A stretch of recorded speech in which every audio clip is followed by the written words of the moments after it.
Alright, so today the first topic in this course, we're going to have a look at perimeter and area. Okay, first of all, the concept of perimeter. The perimeter of a closed figure is actually how far you travel if you walk along its boundary all the way around it once. So the perimeter of a triangle is simply the sum of the lengths of the sides of the triangle. So in this course, we'll focus on the discussing of perimeter and area of a triangle. Okay, suppose we have a triangle here. This side is A, the length of this side is C, the length of this side is D. Then according to the definition, the perimeter P is given by the sum of the three numbers, A plus B plus C, right? So this is a relatively straightforward concept. Any questions? All right, then let's have a look at an example. So if a triangle ABC is equilateral, can you find AB, given that the perimeter of triangle ABC is 36?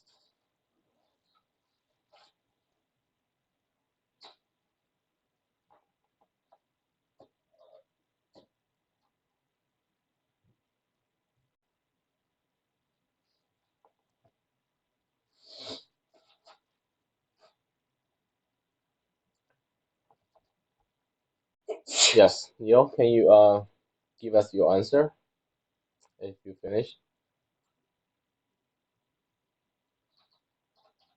Do you have a microphone?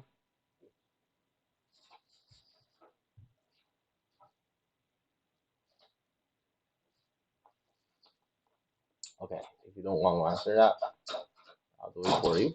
Because triangle ABC is equilateral, right? So each side is equal. Suppose AB is x, so each side is just x. Basically, we have 3x equals 36, right? Therefore, x equals 36 over 3, which gives us 12, right? Okay, very simple question. And if you have no problems, let's have a look at another one. So suppose we have a triangle like this, triangle DEF. Both of the bottom angles are 30 degrees. One side here is 8. The base is 8 times square root 3. Can you find the perimeter of triangle DEF?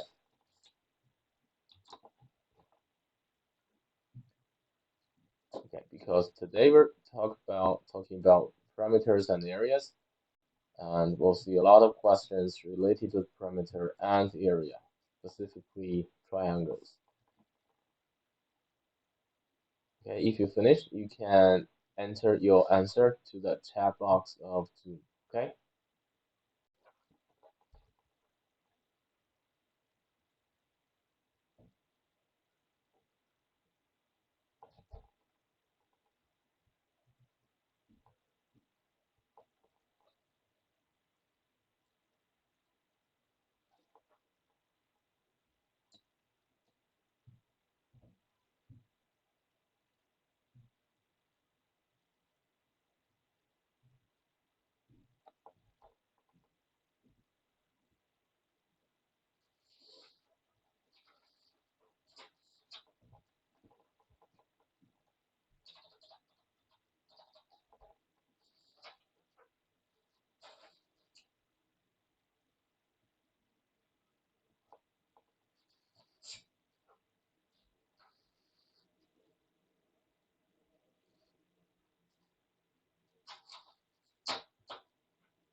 All right.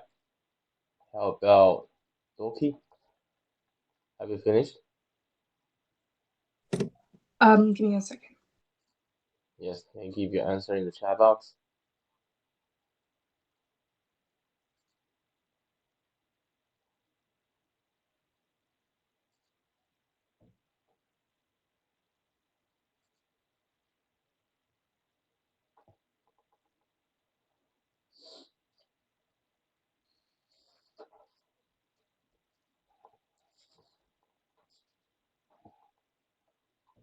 And Leo, have you finished?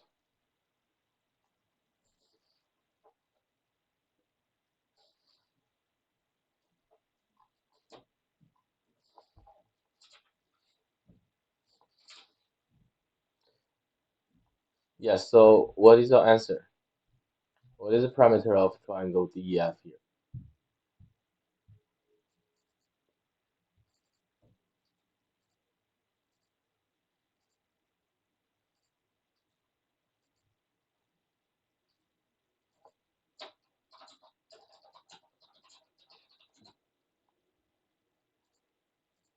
Leo?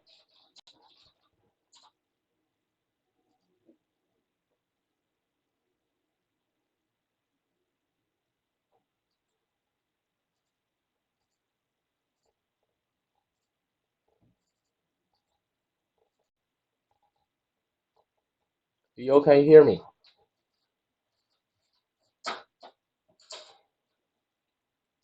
Yes, Dorothy, I received your answer. That is correct. 16 plus 8 times square root 3, right? Leo, can you hear me? Are you still there?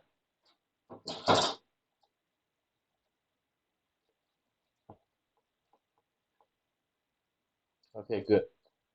Then if all of you have finished, let's have a look at the solution. Because since we have angle E equals angle F, right? Therefore, we have length of section DE equals section DF, which is 8, right? Therefore, the parameter of this triangle is given by DE plus DF plus EF, which means 8 plus 8 plus 8 square root 3. So we have 16 plus 8 times square root 3 in total. That is correct. Okay, then let's see another example. Suppose we have a diagram below. Know the length of xy, know the length of yz, and angle d equals angle y. Both of them are 45 degrees. Can you find the parameter of triangle xyz?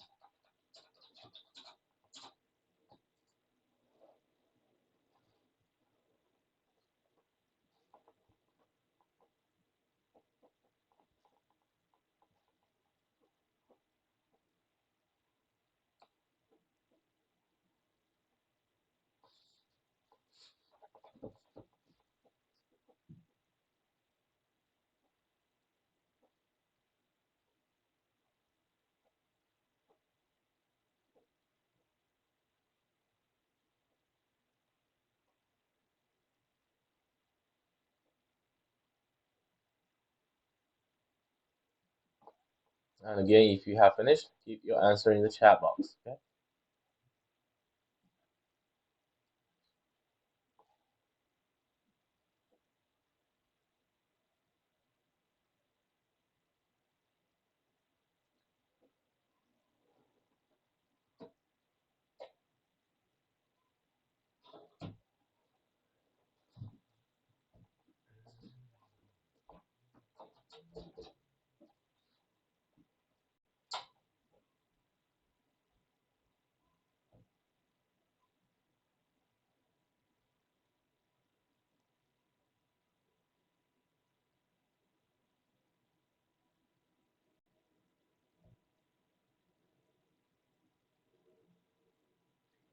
Leo, are you still there? What is your answer?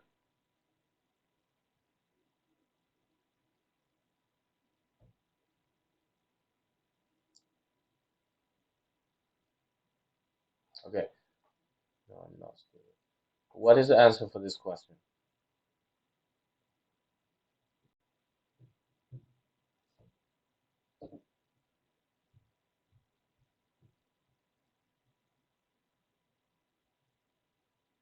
Leo, can you hear me?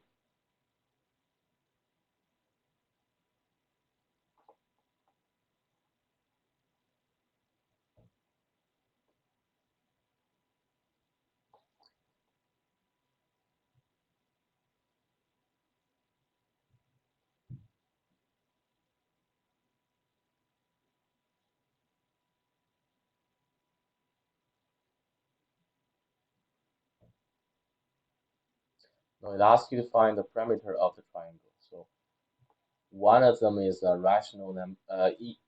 irrational number here. So the final answer should be 10 plus 10 square root 2, not 20. Okay, so let's have a look at the solution here. And again, because this triangle is isosceles triangle, right? Because we are given angle y equals angle z equals 45 degrees. And then we know xy equals xz, right? But if you are given xy equals 5 square root 2, and then xz should also equal 5 square root 2, right? And therefore the parameter is just xy plus yz, sorry, xy plus xz plus yz, which equals 10 plus 5 square root 2 plus another 5 square root 2 plus 10, which gives us 10 plus 10 square root 2, right?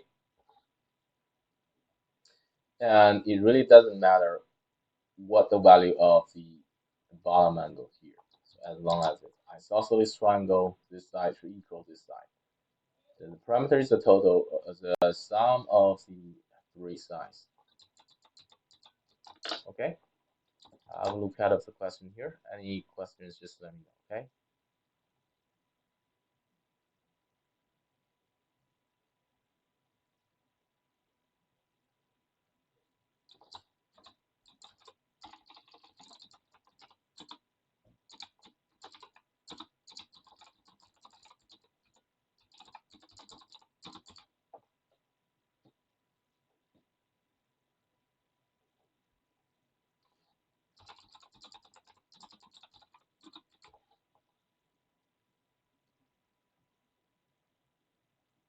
Oh, you can't type the square root sign in the chat box. If you want to input a square root sign, you can write sqrt2. This means square root 2. Okay. If you want to write that in the chat box, you can write square root of 2.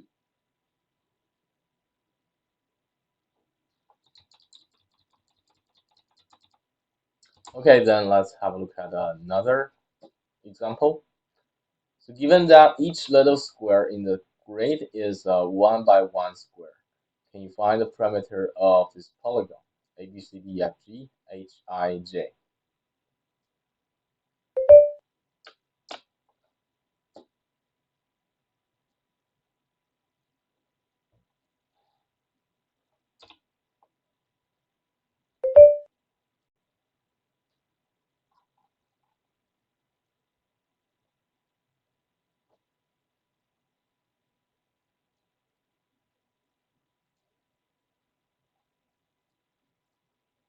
And again, okay, 26 by Michelle. So how did you do that? Simply counting, right? Yeah, we could simply find the length of that 10 sides and then add up all the numbers. But do you have a quicker method to find the parameter of this polygon? Actually, there's a sleeker approach. Yes? Is it like the perimeter of the rectangle? Oh, sorry. Yes?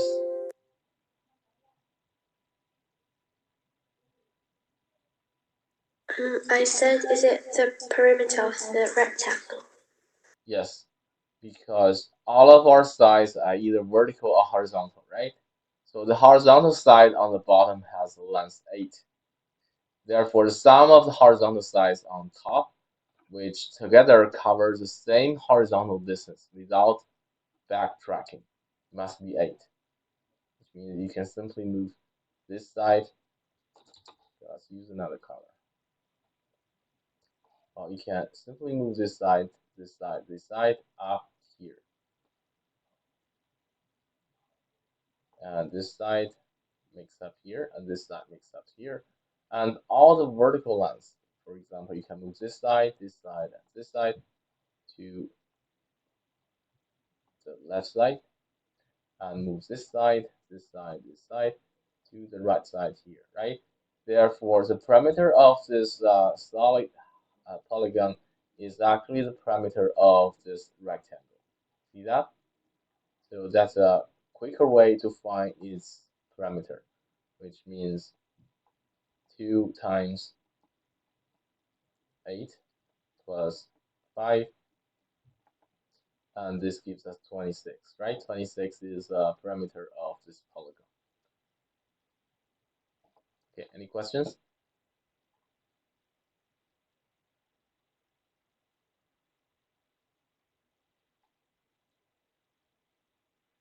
Okay, another example. Similarly, you can use the same method to find the parameter of this polygon, right?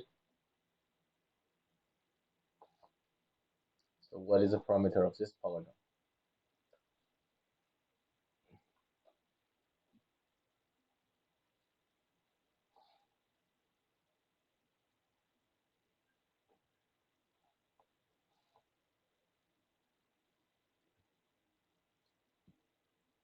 Thirty is not correct. So give it a double think.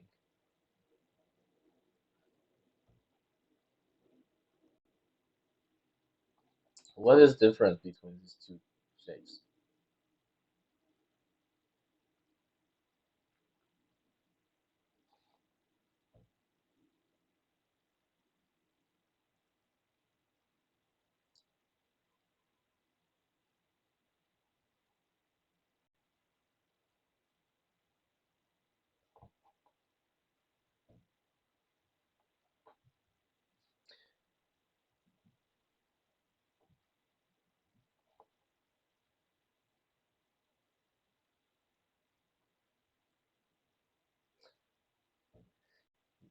Yes. How about Amber?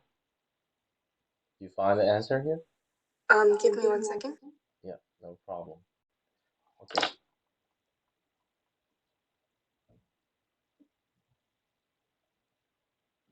All right. Okay, let's have a look at the solution. Since all of you have given me an answer, well, one of the straightforward methods is to simply count all the sides, right? For example, you could just say AB plus BC plus CD plus DE plus EF plus FG plus GH plus HA, right?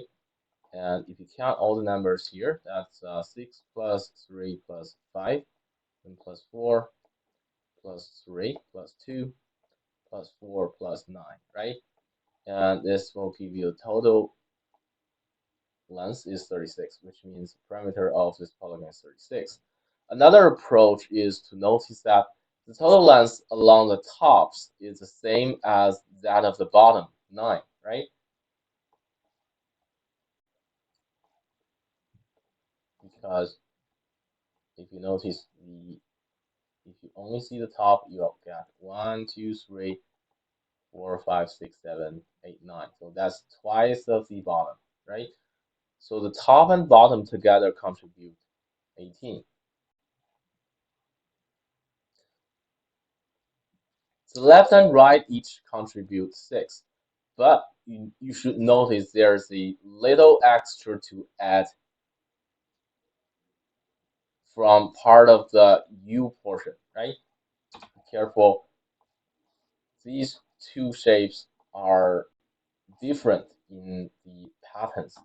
Actually, the second one is U-shaped, so there is actual length you need to add, right? So that's why it's not 30, but 36. So this gives us an additional 2EF. So 2EF equals 6, right? Therefore, you should use 30 plus the extra 2EF, which gives you 36, right? So you could use either method. to find the parameter of this polygon.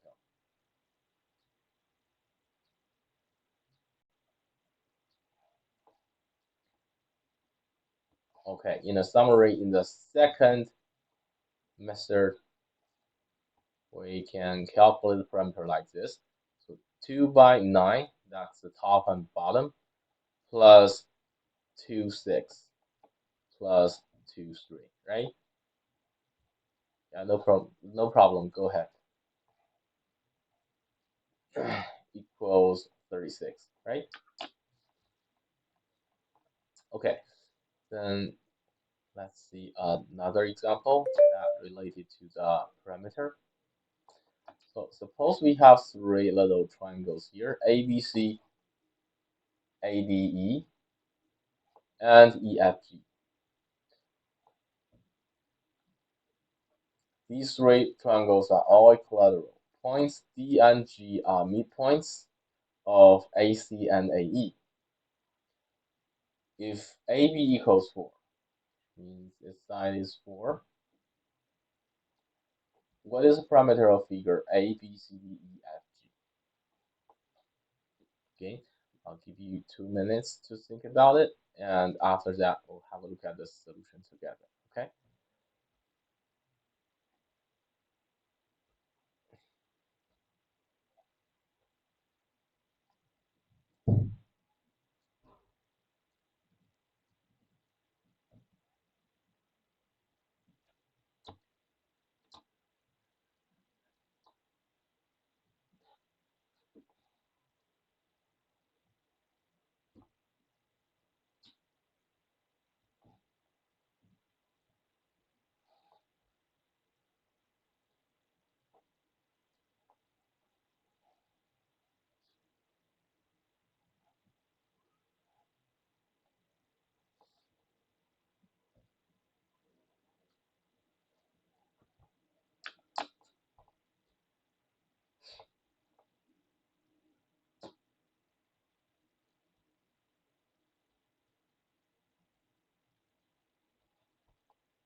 Okay.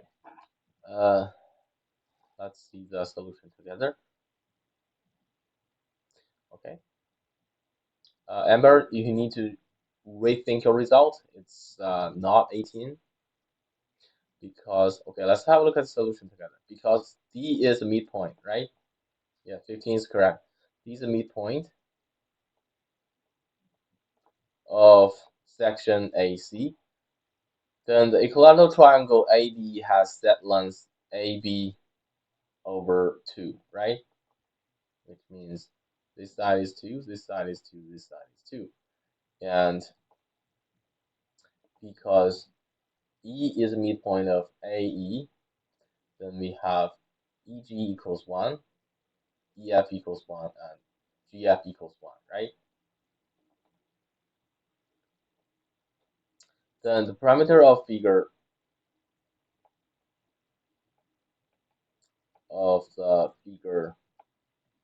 here, A, B, C, D, E, F, G, should equal AB plus BC plus CD plus DE plus EF plus F3, and do not forget GA, right? And then because we have already calculated all the lengths here, so you can just sum all the numbers up, which is 4 by 4, 4 plus 4 plus 2 plus 2 plus 1, 1, and 1, right? So this will give you 8 plus 4, 12. 12 plus 3 is 15. So the parameter of this figure here is 15. Any questions? Again, not that difficult, right? All right, then, if no questions, let's have a look at another problem. Problem A, must two congruent triangles have the same perimeter? And you need to explain why and or why not. Question B, must two triangles with the same perimeter be congruent? Why or why not?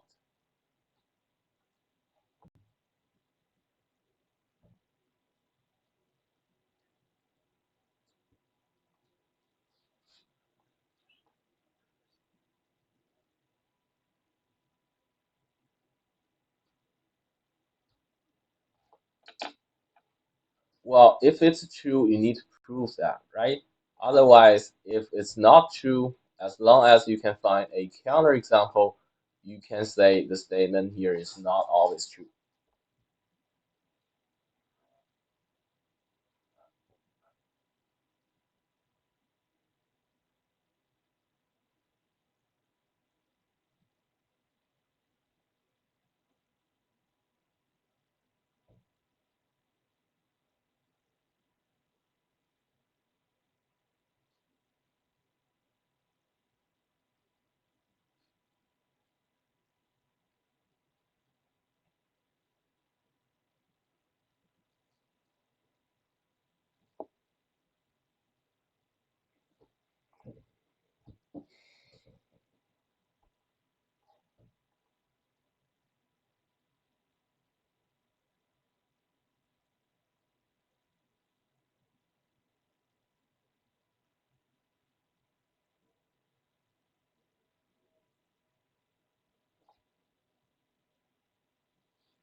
Okay, any thoughts for the first question? Yeah,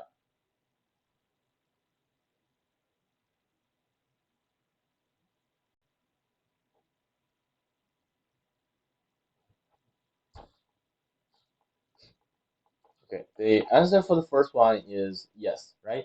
Because if the two triangles are congruent, congruent figures are actually exactly the same, right? If they are exactly the same, they must have congruent parts. Congruent figures have congruent parts, right? So if these, for example, if these are two triangles exactly the same, each side of the triangles should be congruent as well. Therefore, the sum of the three sides should also be equal, right?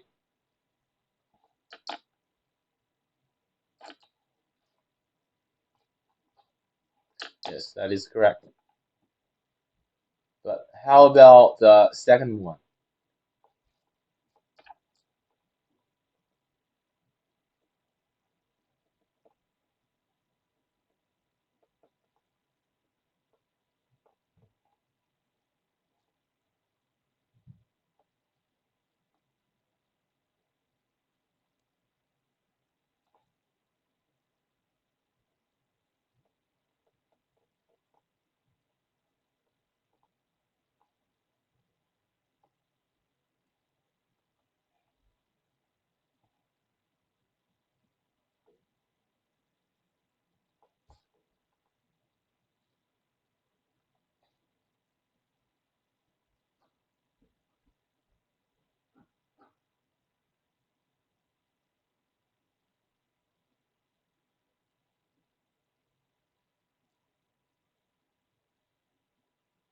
Yes.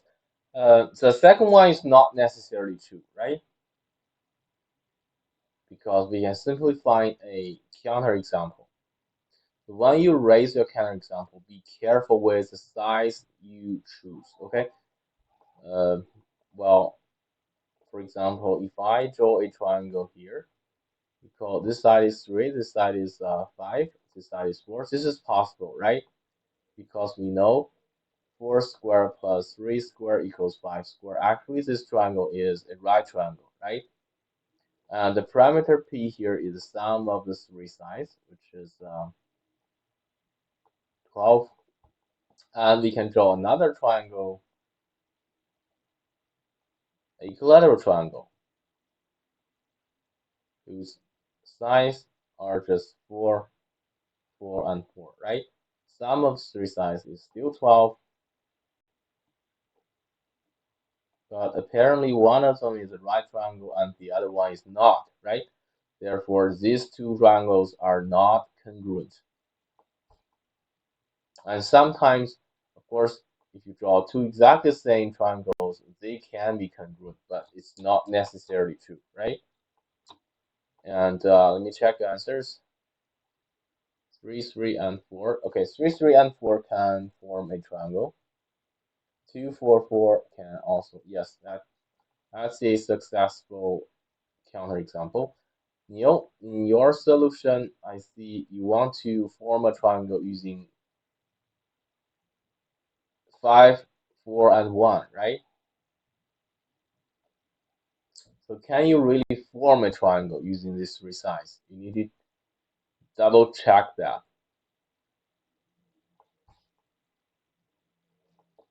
Actually, these three numbers cannot form a triangle, right? Because if you have a section which measures 5, then if you have another section measures 4, then that will give you this side is 1, right? So these three sides cannot form a triangle. In a triangle, the sum of any two sides must be greater than the remaining side. You see that? Yeah. So therefore, when you raise a counterexample, be careful with the number you choose. Okay.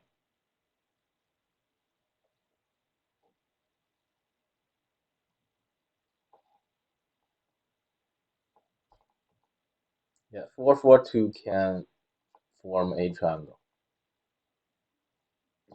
All right. Any questions?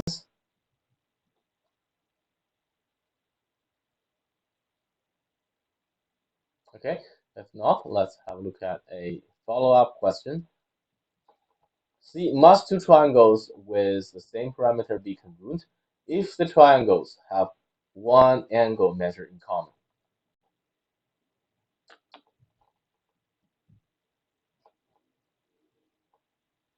So based on the statement E, we have a additional information. If the triangles have one angle measure in common and they have the same parameter, must these two triangles be congruent? Or can you prove that? Or can you give a counterexample?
Okay,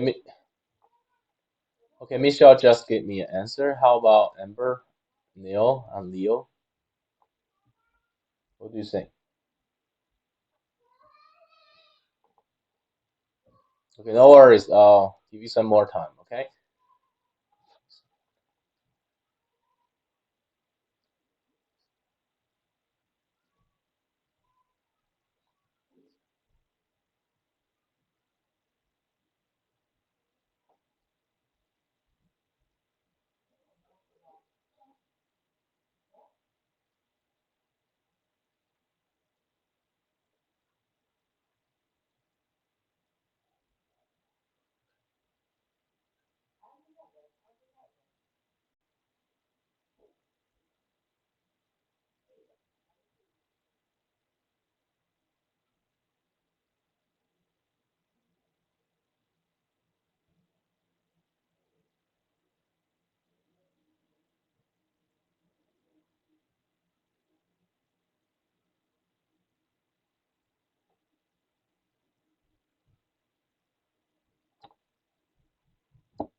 have an answer, but I'm not sure if it's correct.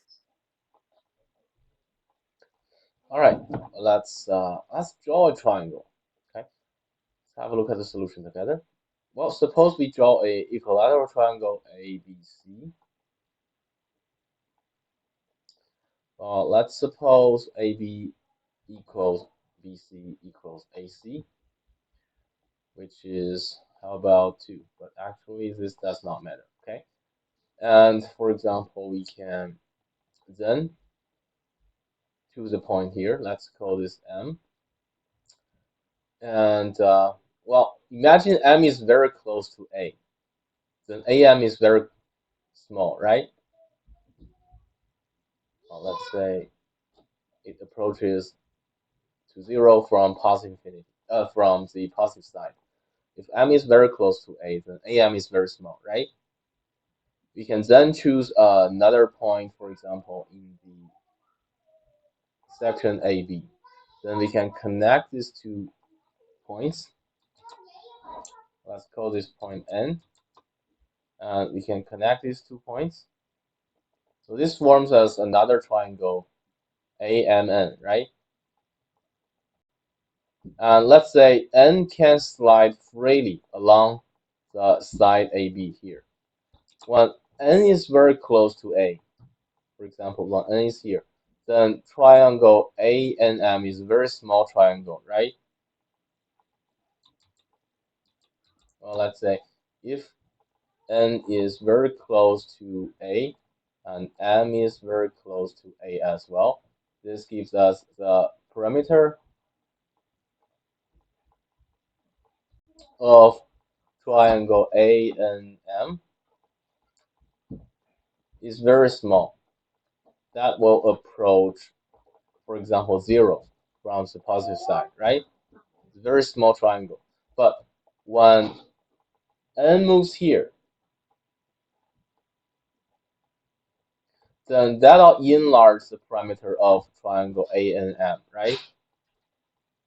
To some point, because the perimeter of the triangle ANM will go from near 0, for example, to positive infinity, because this is also a continuous number. To some point, the parameter must reach 6, right? For example, if n is here, triangle AMN has a parameter of 6, right? But in this case, apparently these two triangles are not congruent, right? Because this side is apparently longer than AB, right? But remember, this is not a rigorous proof. It's not a perfectly rigorous proof. If you need a rigorous proof, that would require some other tools we haven't talked about yet. Okay, we'll probably talk about this later in the future topics of this course. Okay, so currently, through this analysis, you should realize that if two triangles with the same parameter and have one angle measure in common, it's not necessarily they are congruent, right?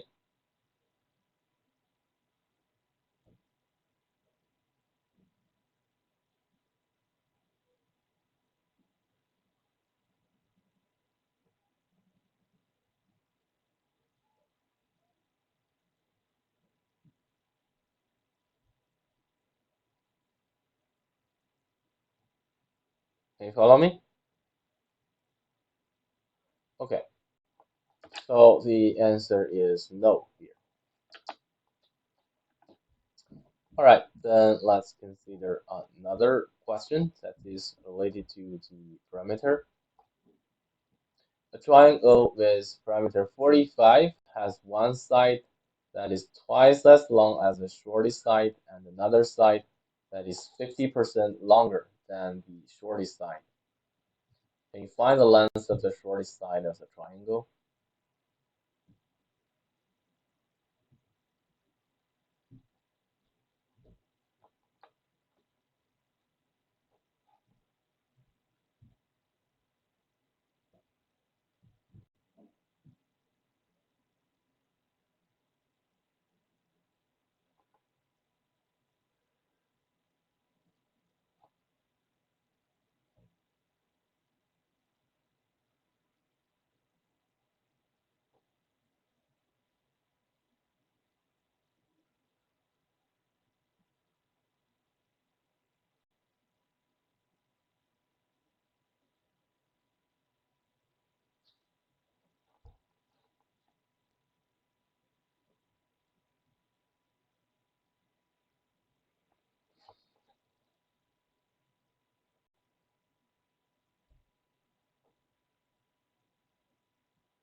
Okay, again, you can, if you don't know the length of the question is asking, you can let it to be x. Then the other two sides are 1.5x and 2x. Then the geometric problem is actually algebraic problem. You need to solve an equation like this, right? 4.5x equals 45, then x equals 10. Then the shortest side has a length of 10. Okay,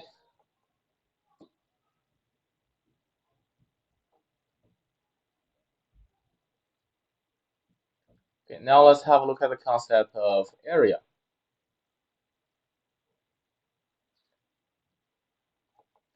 Area is a measure of a region's size on a surface. Roughly speaking, the area of a figure is the total number of 1 by 1 squares needed to cover the figure. Where we add fractional squares when we only need a piece of square to do the job. For example, we need 3 plus 1 over 2 squares to cover the region on the right, A, B, C, D, E, F. So we say the area of the polygon A, B, C, D, E, F is 3 plus 1 half. We will often use brackets to denote area like this. So if you want to denote the concept of area, usually you use a pair of brackets like this. Okay? Are you clear? All right. Then let's consider a example here. We call a four-sided figure with four right angles a rectangle. And the area of a rectangle, according to the concept here, with consecutive sides of lengths L and W is given by the product of these two numbers, L times W, right? For example, if you have a figure like this, has a length of 5 and width 4, then the area of a rectangle is given by 4 by 5 is, which is 20, right? And similarly, the area of the right triangle on the left side is given by 1/2 of the base times the height, which is 1 over 2 times 6 times 4, which is 12. Because if you make it up with a congruent right triangle here, that's actually 1/2 of the corresponding rectangle, right? Therefore, its area is 1/2 of base times height, which is 12. Any questions? So this is how we can calculate the area of a rectangle and the right triangle.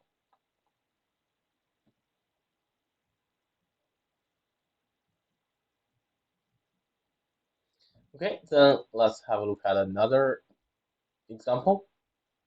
Can you find the area of triangle DEF given that J is on section EF? DJ equals 8, DJ is perpendicular to EF, and EF equals 7.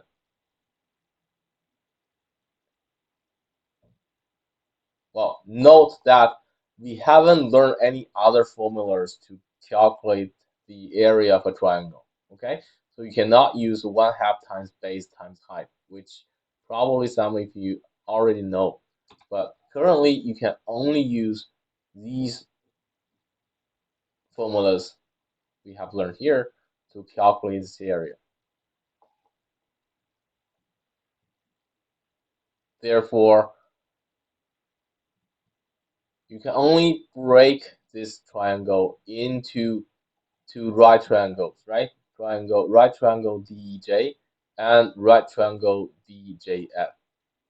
So we know the area of DF. Remember, we use a pair of brackets to denote this area equals the area of triangle DEJ plus triangle DFJ. Well, we know how to calculate the area of a right triangle, right? Luckily, DEJ and DFJ are both right triangles. So for DEJ, we have 1/2 times EJ times DJ, right? And triangle DFJ is 1/2 times JF times DJ as well, right? And then put the common factor in front. Then we have EJ plus JF, which is 1/2 times dj times ej plus jf is ef, right? In this case, that's 1/2 times 8 times 7, that's 28, right? And actually, this gives us a formula to calculate the area of any triangle. We call this is a base, and dj is the corresponding height of that base, right? So the area of any triangle is given by 1/2 of the base times the corresponding height.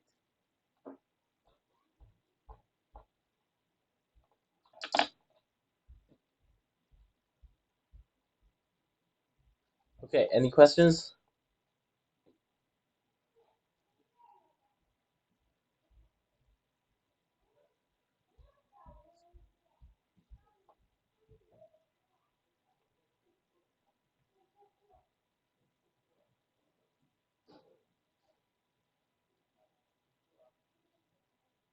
No?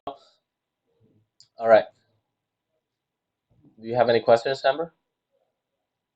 No? Okay. Let's have a look at another exercise.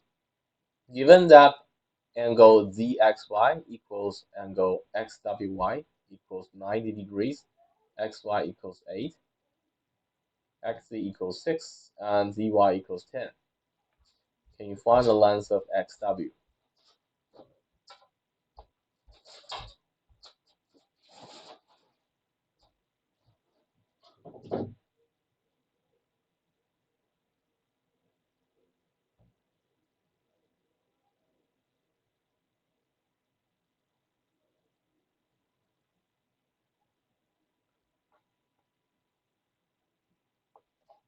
Okay, Michelle, double check your answer. It asks you to find xw.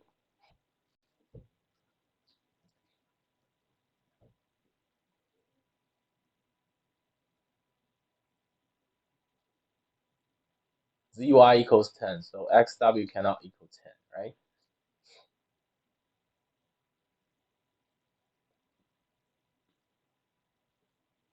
And for Neo, Amber Leo, if you finished, could you give me an answer in the chat box?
Okay, any thoughts? Amber and Neil, have you finished?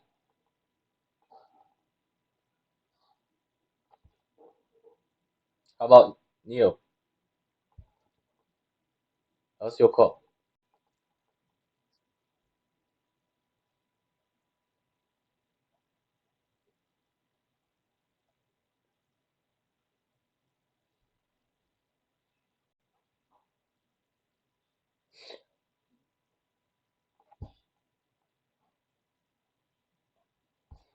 Okay, uh, let me show you one possible method to find the length of XW, right? Okay, note that the area of triangle the XYZ can be given by 1/2 of, we know that's the right triangle, right? According to formula, that equals 1/2 of XZ and XY, right?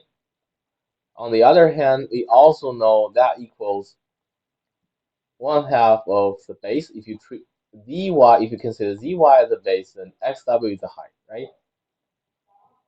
So this actually gives us a formula, which means xz times xy equals zy times xw. Can you see that? In this case, we know xy, we know zy, we know xz, so you should be able to find xw, right? This means xw should equal xz times xy over zy, right? Xz is 6 times xy is 8 over zy. Zy is 10, right? Therefore, we have 24 over 5. That's the length of xw, right? Actually, you don't need to use any of the Pythagorean theorems or any advanced methods. Just using the area, you can find the equation in terms of xw. Then we can find its value like this, right? You follow me? Okay. Any questions? All right. If no questions, let's see another exercise. So in the diagram at right, KO is 6. LM here is 7. And KM is also given to you. KM is 12. Can you find KLM? What does this mean? This means the area of triangle KLM, right? And then find the length of LN. Okay, I'll give you 2 minutes to think about that. And after that, we'll have a look at the solution together, okay?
Okay, I'm gonna give you a solution.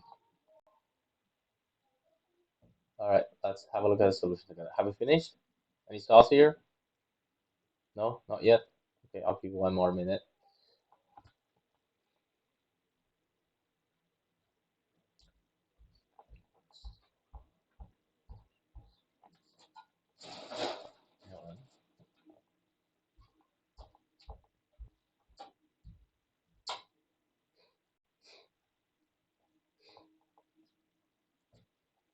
Yes, Neil, but you don't know the value of Ln, right? You only know Lm and corresponding height, OK. So what is the area? So here KO is the height to side LM, right? Therefore, we have the area of this triangle KLM equals 1/2 times KO times LM, right? 1/2 of the base. So in this case, that's the base. And this is the height of the corresponding base, right? Which gives us 1/2 times KO times LM, which is 21. That's the area of the triangle, right? And if you know the area of the triangle, you know the base here, then we can find the corresponding height, right? So that solves question B. Because we know KLM is 1/2 of KM and the corresponding height, this gives us, well, if you want to find ln is just 2 of the area of KLM over KM, which equals 2 times 21, because we have already solved that, right? Which is 21 over km. Km in this question is 12, so that leaves us 7 over 2. That's the length of ln, right? Can you follow me?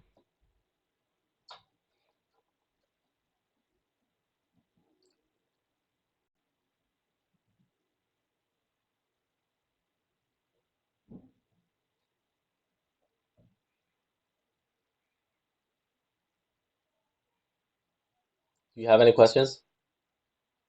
No? Remember? No? Okay. Then let's have a look at another question. A square poster is replaced by a rectangular poster that is 2 inches wider and 2 inches shorter. What is the difference in the number of square inches between the area of the larger poster and the smaller poster? Okay, it means originally you have a square poster like this, right? Then you enlarge one side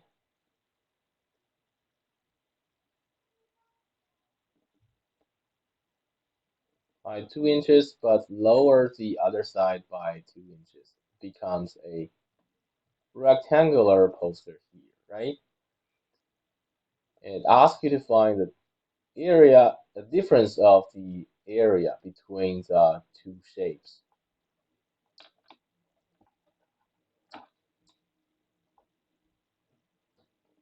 So this length is 2, and this length is also 2.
Okay, any thoughts in here?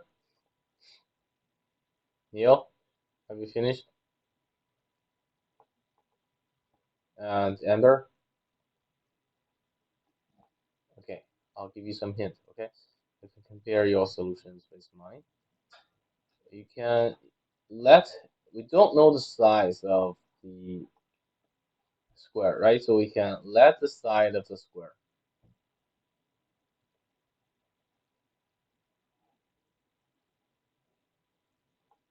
be x. The unit is inches, right? Then the area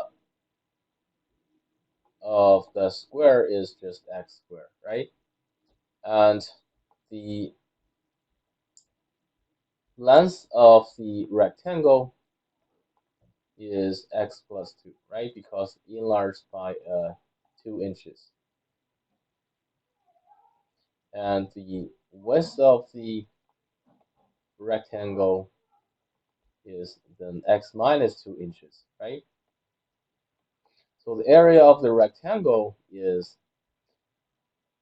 length times the width. Well, if you split that, you will get x squared minus 4, right? Therefore, the area of the square is x squared, then the area of the rectangle is x squared minus 4. Therefore, the difference is just x squared minus x squared minus 4, right? Which gives us positive 4. You see that? So the positive difference is 4 square inches. Can you follow me? Any questions? Okay, then let's consider another exercise. Suppose the perimeter of a square garden is 64 meters. The path surrounding the garden has uniform width and has an area of 2 to 8 square meters. How many meters of fencing are needed to surround the outer edge of the path?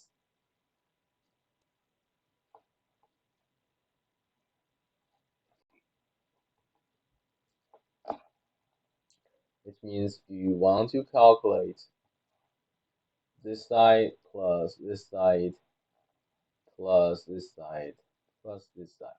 Perimeter of the outer square.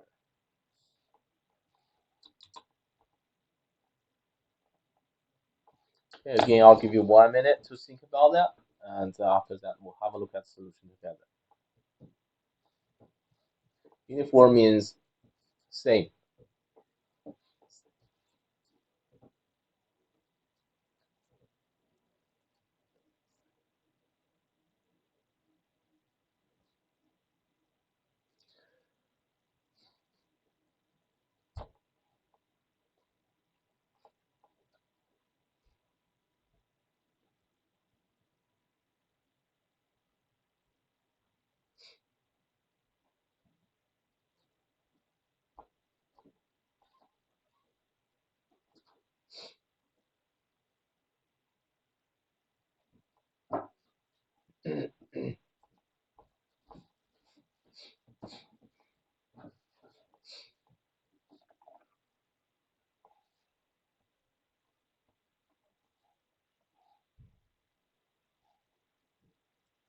Okay, uh, let's have a look at the solution together. Okay, so we don't know the length of the small square, so let's call it x, and the length of the side of the larger square is y, right?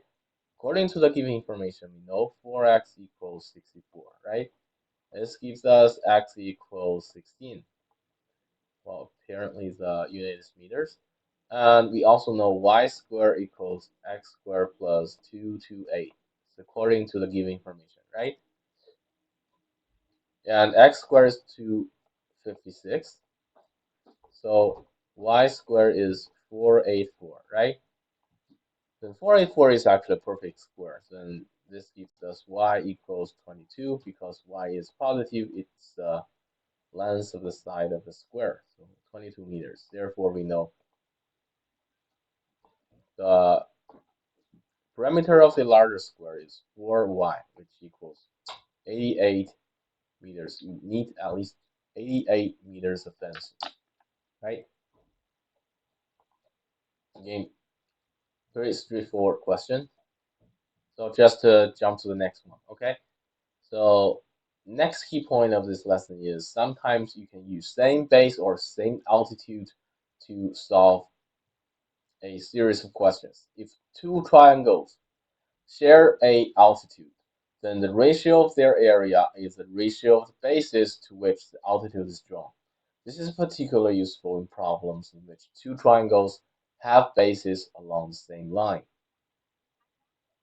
And if two triangles share a base, then the ratio of their area is the ratio of the altitudes to that base. Do you understand? For example, if you have a setup like this, h is altitude with respect to the bottom side, the base here, then the area of this left triangle to the area of the right triangle, let's say A, B, C, and this point is D, then we will have the area of ABD divided by 2 the area of ADC equals BD over BC, right? Because they share the same altitude, right? You follow me? Okay, then let's have a look at an example to illustrate the concept here. Given BC equals 40 and CD equals 20, which is shown here in this figure, what are the ratio of area ABC over area ACD and ABC over ABD? Well, ABC is here, ACD is the left triangle, right? So suppose if you draw a height from vertex A here, then these two triangles actually share the same height, right? For example, triangle ABC equals 1/2 of A, well, let's call this point D, AD times CD, right? Triangle ACD equals 1/2 times AD times BC, right? Therefore, we have the area of triangle ABC over the area of triangle ACD should equal, well, we can cancel the common factors, so that gives us CD over BC, right? Next time, when you see two triangles share the same base or share the same height, then you can directly say the ratio of their areas should equal the ratio of their bases or the height, right? In this case, that's 20 over 40, which is 1 over 2, right? Then how about triangle ABC? The area of triangle ABC over the area of triangle ABD.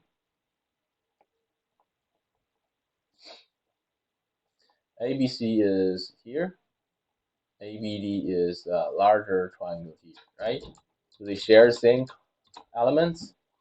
They share the same base here, right? So if you draw a height from point D, then we know the area of these two triangles should equal the ratio of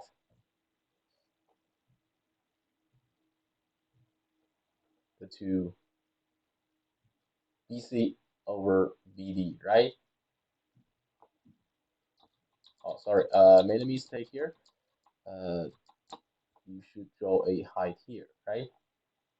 So they share the same height here, right? Therefore, triangle ABC is 1/2 of, again, let's call this point B, AD times BC. Area of triangle ABD is 1/2 of AD times BD. So that equals BC over BD, right? Which equals 2 over 3.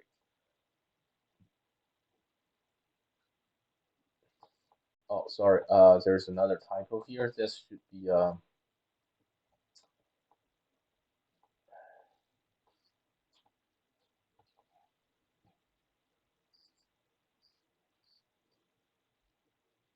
this should be BC over ABC.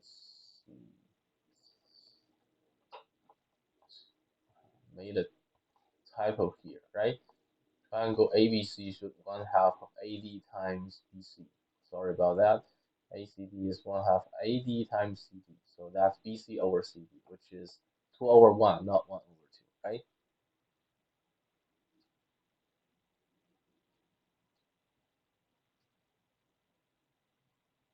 Okay, any questions? No? All right, then let's see another one.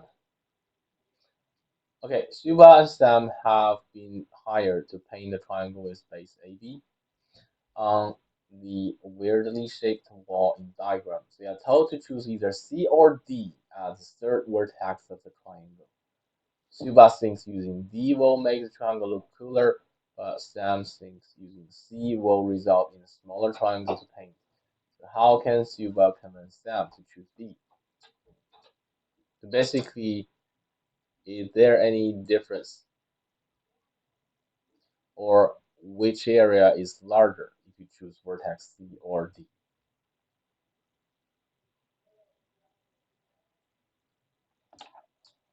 Well, if you choose D, the triangle looks like this.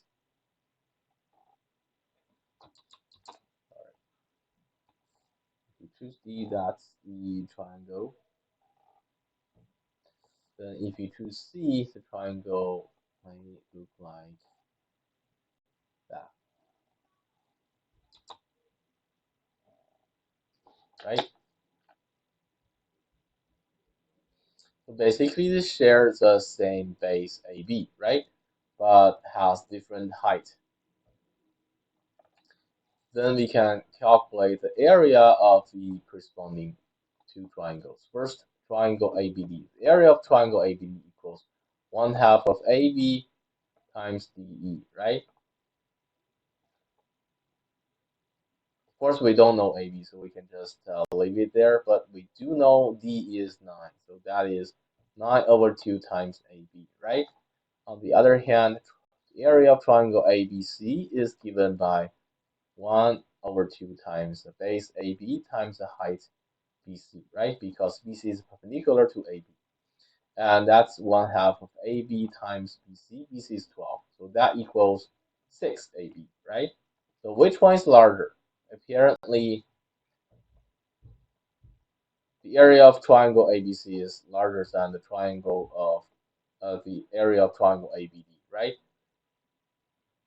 Therefore, Shiba should point out that triangle ABD will require less paint because its area is smaller than that of ABC, right?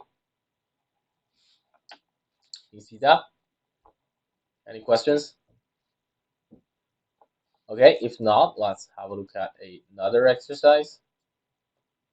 Suppose we have a graph like this. Section AC and BD meet at X here, as shown. Given the area of ABX is 24, area of BCX is 15, area of CDX equals 10. Can you find the area of ADX?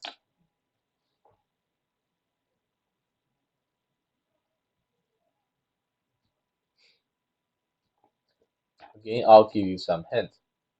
Because triangle ABX and triangle CBX share uh, height from point B.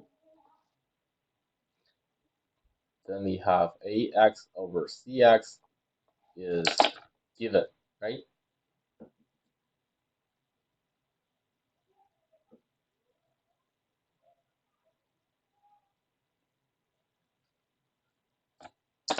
On the other hand,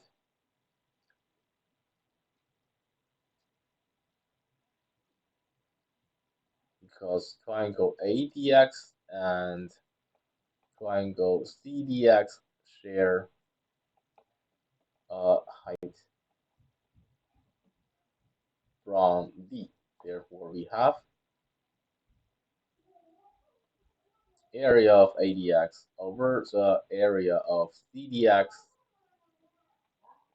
equals AX over CX.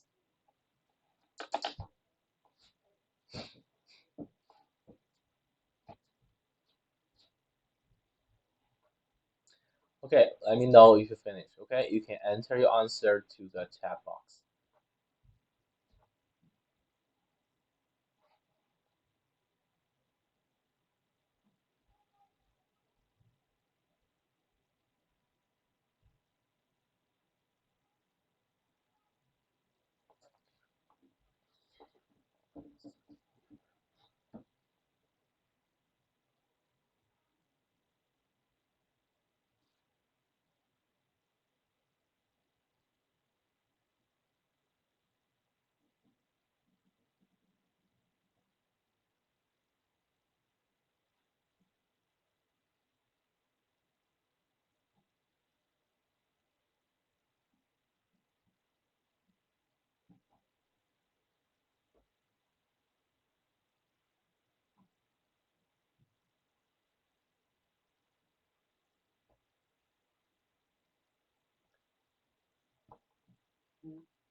Okay, any thoughts?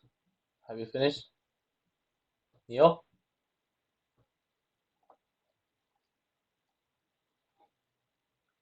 Amber? Not yet. Okay, no problem.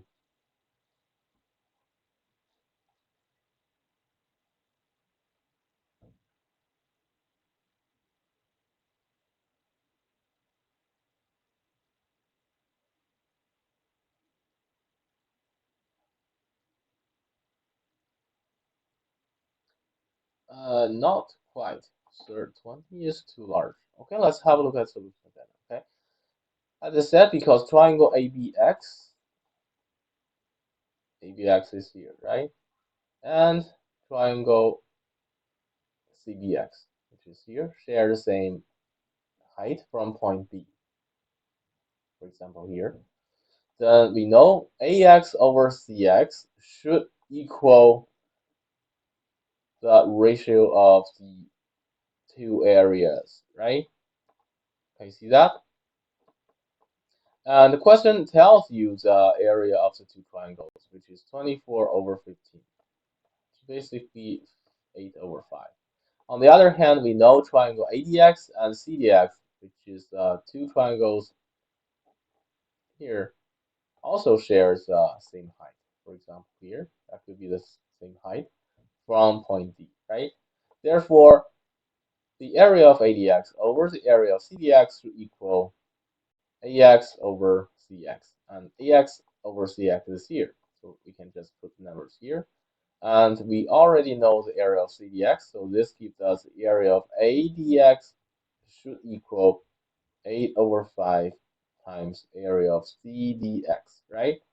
Which is 8 over 5 times 10, which gives us 16, right? You see that?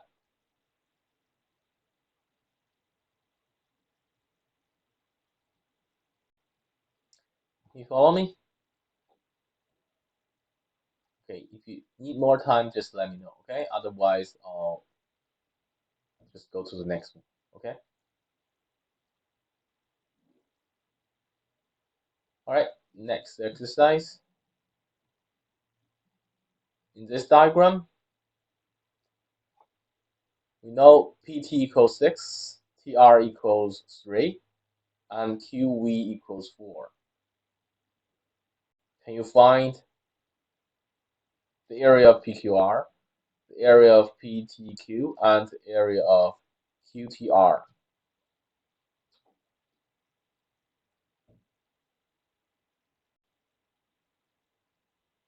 Also find the ratio of TR over PT and the ratio between the two areas QTR and PTQ.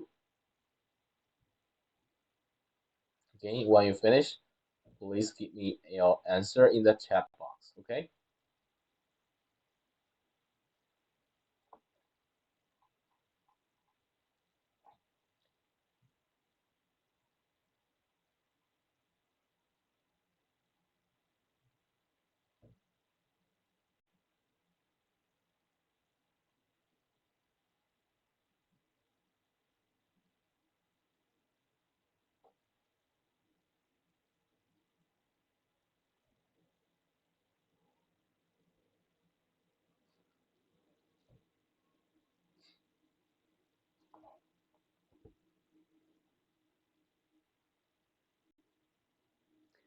Okay, Amber, Leo, Neil, have you finished?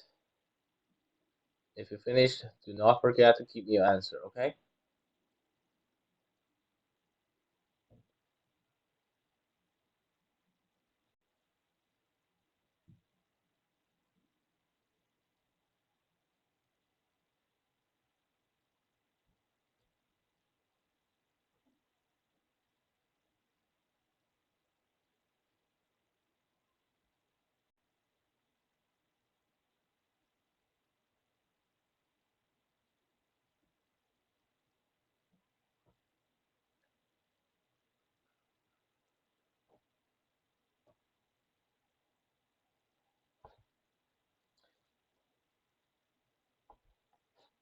Okay, then let's have a look at the solution together. Question A, the area of triangle PQR is given by 1/2 of the bottom times the corresponding height. And we know the two lengths here, so just put these number in, then we'll have area is 18, right? Similarly, area of PTQ is given by 1/2 times PT times QV, which is also 1/2 times, this time we have 6 times 4 equals 12, right? Area of QTR equals 1/2 of the base times the height equals 1/2 times 3 times 4 equals 6. They share the same height but different bases, right? And in second question, we know TR over PT should equal 3 over 6, which is 1 over 2, right? And the area of QTR over the area of PTQ is given by TR over PT, which is also 1 over 2, right? Any questions? Again, if you have any questions, just let me know, okay? Give me a shout. Otherwise, I'll jump to the next one.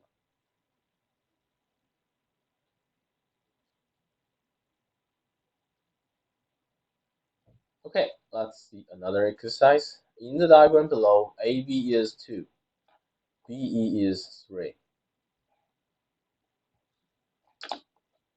Can you find the ratio of BCD over ACD, ADBC over ADC, and BCD over ACBD?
Amber, Neil, have you finished?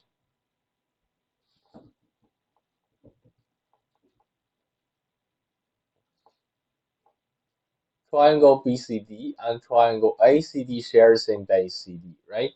Therefore, the ratio of their area should equal the ratio of the corresponding height, which is BE over AE, right? The first question is pretty straightforward. The area of BCD over the area of ACD just equals BE over AE. Can you see that? Remember? Can you see that? And Neil, can you follow me? Mm-hmm. Neil, can you follow me? Yes or no?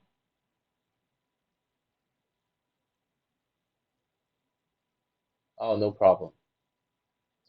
And that equals 3 over 5, right? That answers the first one. And for the second question, we know ADBC over the area of ADC is given by, first of all, the area of ADBC is actually the area of ACD minus the area of BCD, right? Over the area of ABC. Therefore, that equals the area of ACD over the area of ADC. That's actually the same, right? Minus the area of BCD over the area of ACD. And we know the first number is 1, the second number is here, which is 3 over 5, right? And that actually 2 over 5. You see that?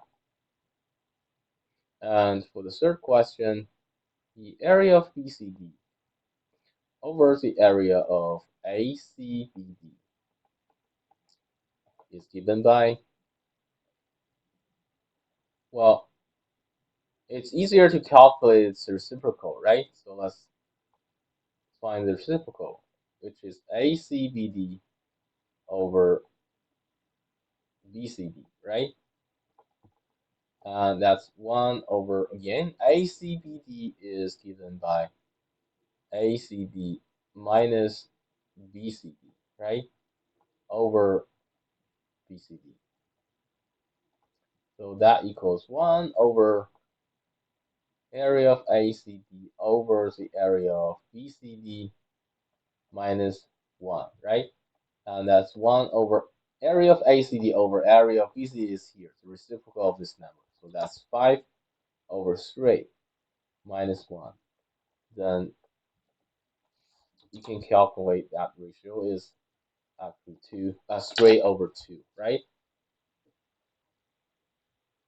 You follow me? So have a look at the solution here and let me know if you have any questions, okay?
All right, if you don't have any questions, let's have a look at another exercise.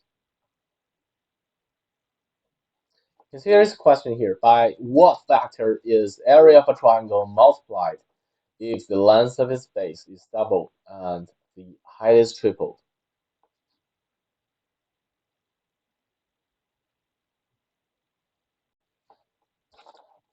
So does it become larger or smaller than before?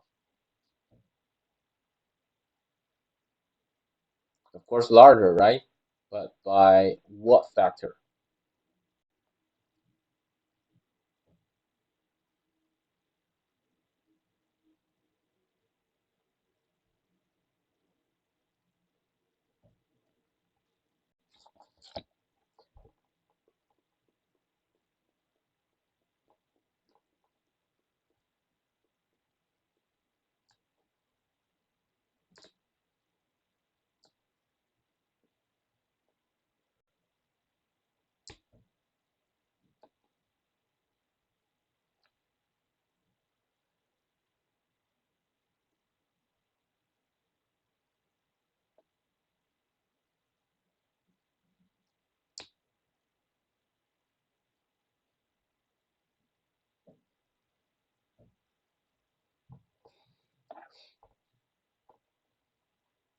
Okay, suppose we let the triangle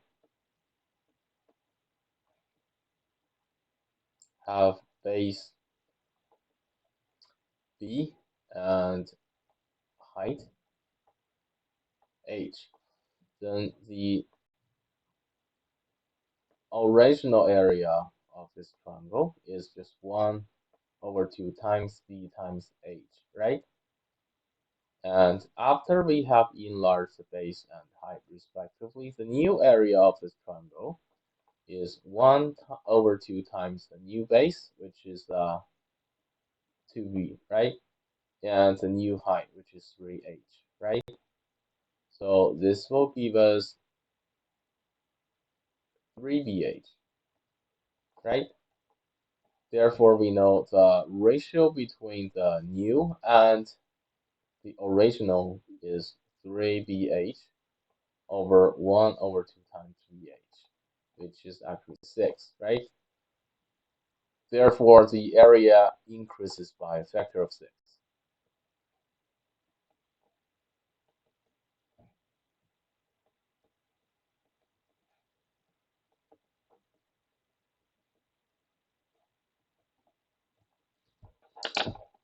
You follow me?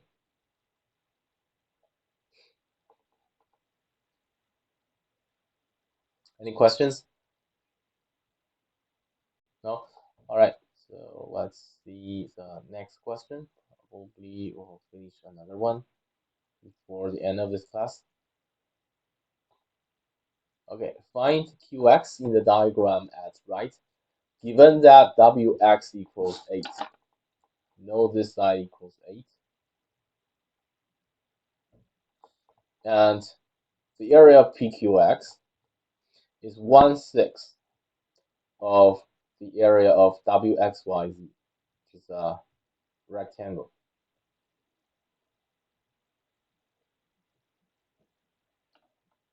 Given this information, can you find the length of QX?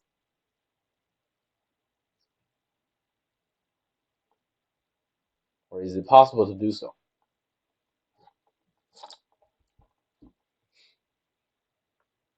Okay, also note that this little strokes here indicate YP equals PX, right? Sometimes it doesn't say so in the statement, but if you see these little strokes here, immediately you should know this means YP equals PX. And P is a midpoint.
Okay, if you finish, you can give me an answer in the chat box. Okay.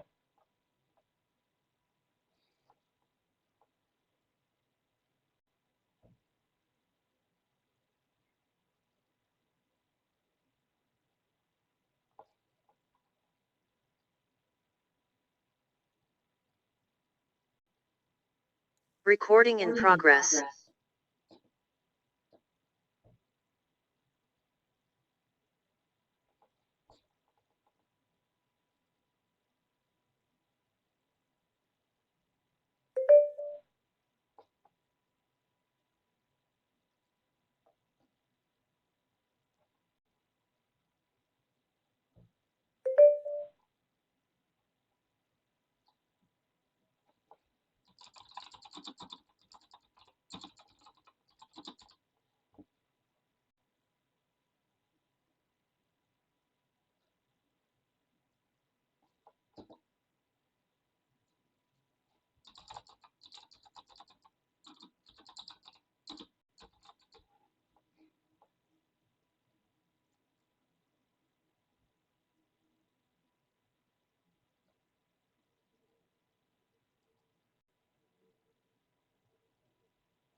All right, let's have a look at the solution together.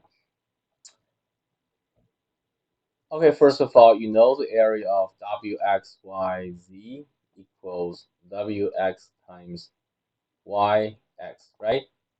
So in this case, that equals WX times 2PX. And then we know area of PQX is given by 1/2 of QX times the corresponding height PX, which is, it gives you 1/6 of WXYZ, right? And that equals 1/6 of WX times 2PX, right? This gives us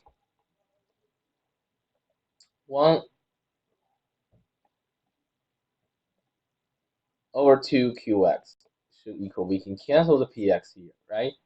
Which gives us 1/3 of WX. You see that? Therefore, we know QX is 2/3 WX. And we know WX is 8. Therefore, we know QX is 2/3 of 8, which gives us 16/3. You follow me? Have a look at the solution here. Compare it with yours.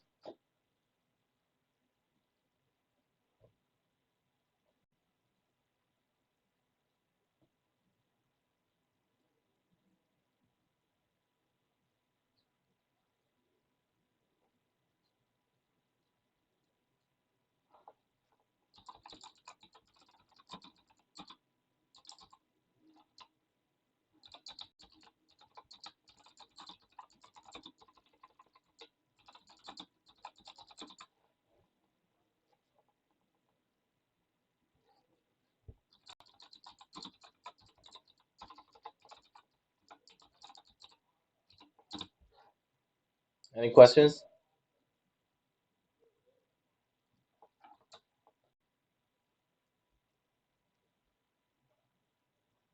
All right, so this is what we have learned for today. Basically, questions related to parameters and areas.